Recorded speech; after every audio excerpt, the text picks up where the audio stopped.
So, good day to all. This is Ehtesham Khan, and I basically belong to India, Lucknow, UP, and I am working in Sina International School in the capacity of PGT Computer Science and head of the department Computer Science. So, today I am going to deliver my presentation. I have selected a topic which is basically deals in IT, information technology, and the topic is the programming approaches. How do we program the things, how do we visualize the things to develop a software. So here we go. I'm going to showcase my things. I have prepared a presentation on programming approaches. I'm going to present my screen here. So here we go. So the first thing which I would like to start with is all about the programming. How do we program the things? This is my question. So I'm going to start the things. The first thing is procedural programming. There are two types of programming approaches. One is procedural programming, which we were using in the we can say the old days. Old day means in year 1980s to till 1990s. We can say we were having the span of this procedural programming approaches. It was a boom at that moment of time. So, but I would like to highlight few things of procedural programming, and beside highlighting we can say the pros, I would like to highlight the limitation also, so that we are going towards the latest approach, which is object-oriented programming approach.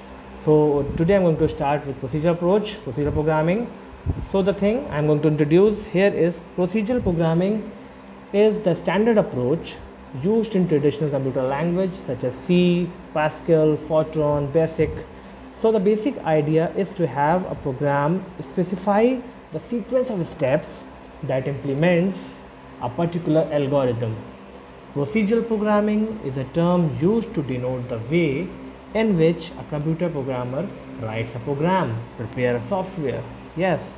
So this method of developing a software, which is also called as an application, revolves around keeping the code as concise as possible. So it focuses on a very specific end result to be achieved, to be delivered. So procedural programming basically focuses on the function, the processes, what we are going to perform. It is not going to highlight the data, it is not going to conceal the data, which is the most pivotal or primary of the major concern. So in procedural programming, the data and functions are stored separately in separate memory locations, while in object-oriented data programming and data and functions are stored in same memory locations. So we can say in procedural approach, more memory is being used. In object-oriented approach, less memory will be used, just because we all are storing the data and functions in the same memory location at different times. So it was just like having an entity combined of data with its functions to work upon it.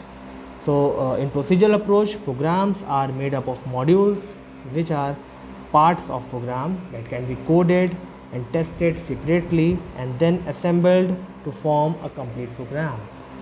Fine. So this is the structure which I have prepared.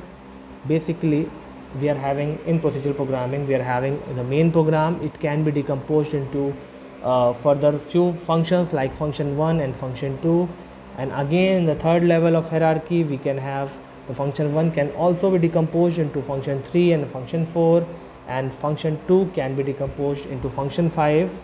In totality, we can say all the functions can communicate all together to each another. Between communication is really good, but the main concern of this approach is we can say not going to conceal the data. We are not going to make the data private or conceal, or we can say secure. The security is the main major concern of procedural approach. So we can say there are two basic things which makes it highlighted at that moment of time. Was the top-down approach of design, means we are going to decompose the main problem into number of functions, number of processes, and these processes make up solve the whole problem, and we'll get the result as the most we can say in a systematic way. But the major concern is we are having the data only in the global position. The data is not hidden anywhere, so that is of major concern. The second point is the data is global and it is freely available to each and every function, so we can access the data. It is not private, it is not concealed. That becomes that major we can say is a flaw of this approach. So we can say we are having few advantages of procedural approach that we have already discussed: top-down approach and the decomposition of data, decomposition of the problem into number of sub-problems, make it highlighted at that moment of time. Fine, we are having few limitations, disadvantages of this approach also. The data is exposed to the whole program, so no security of the data is available. It is difficult to relate with a real world problem, real world objects, difficult to create new data types, which reduces the extensibility, and the importance is given to the operations on data, that is functions on modules, rather than the data itself. This is of major limitation concern. So the other part is the second approach which we all are using nowadays is object oriented approach, because everything which we visualize in nowadays will be in the form of object. Suppose I am having this pen, I can say it is an object just because it is having few attributes, it is having few behavior also. What are the attributes? Attributes are, it is cylindrical in shape, it is well black in color, so these are few features, few attributes. And what is the behavior? It is used to write. So everything which we visualize in our near surrounding will be in the form of object, and so that the problem can be solved in terms of object, not in terms of the process or the functionality. So this is of major concern. There are few major principles of object oriented programming.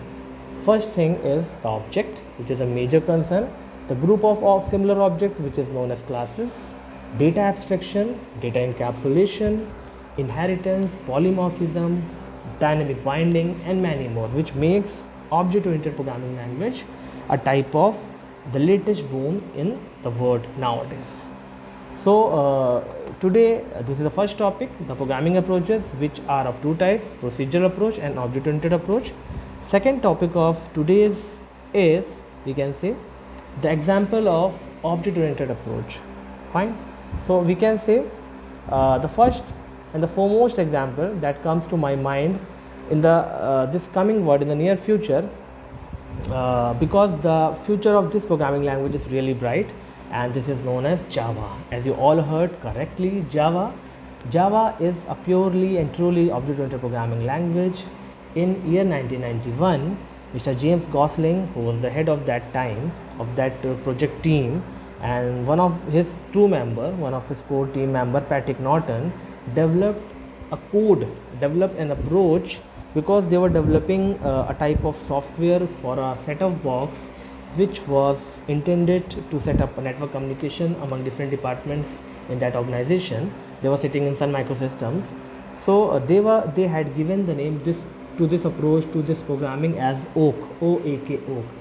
As we all know, oak is a tree. That was not well suited name to this programming language. So later on in 1995, once they were working on some project, they were having some snacks and coffee at that moment of time. So they decided, they just reminded and thought that this Oak name is not proper. So we should give a proper hard and strong name. So they were having coffee at that moment of time. So they thought, why not the name of the coffee? And the name of the coffee was Java. It was really strong and hard in behavior, hard in nature. So they all have, we can say, give their nod to the name Java. So this is the way how the name Java coined at that moment of time. So Java is having number of features, special features. I'm going to discuss those features only in today's lecture.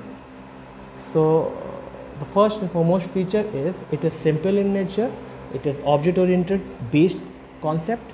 It is platform independent. Platform independent means that once we write our program on one machine in a particular type of hardware environment and software environment, we are going to carry that bytecode to some other machine and going to paste it there. We are going to run it there. Once we are having the Java compiler over there, we can run that program.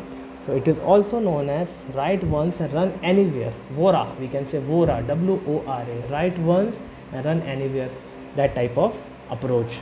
Fine, so it is well secured because the data is hidden with its function in the form of object as an entity. It is robust, architectural neutral. There is not as such specific requirement of a machine to run the Java program on it.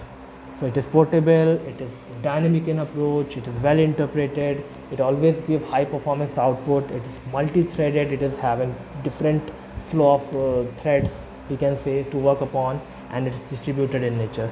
So finally, with this thing, I am going to wind up my particular brief lecture on the approach of programming, which is object-oriented programming and procedural programming. And one example of object-oriented programming is the Java, and I had discussed few features of Java, why it is well suited, why it is well renowned in today's world. So I think I had discussed very clearly with you in a brief discussion. So thank you so much. I'm going to wind up now. Thank you so much and have a nice day.